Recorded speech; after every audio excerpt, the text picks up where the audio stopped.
कशी कशी दाखवायची मांजर घेते मांजर ती बघे. तू एवढा मोठा हा. घाबरतो मी व्हेरी घे, जवळ घे गुड. जवळ घे तिला जवळ घे बाळा. जवळ घे जवळ घे त्यात घे घे जवळ घे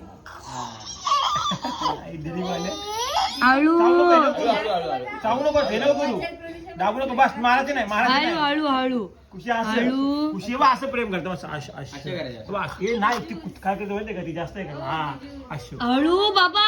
ठीक आहे फोन लावून बघ ना मला बस बस एवढं ना बस बा इकडे इकडे तर ना बा नाही वाईट लागली ती ए शिवा. बस खुशी नाही एवढं नाही एवढं नाही बाबू काहीच नाही आता भूभू आता भूभू आवाज ए खुशी नाही शिवा शिवा इरिटेट नाही करायचं त्याला. कुठे का ते खाणार नाही ते खायचं नाही अगं त्याचं खाय ए शिवा नाही, मी तू त्याला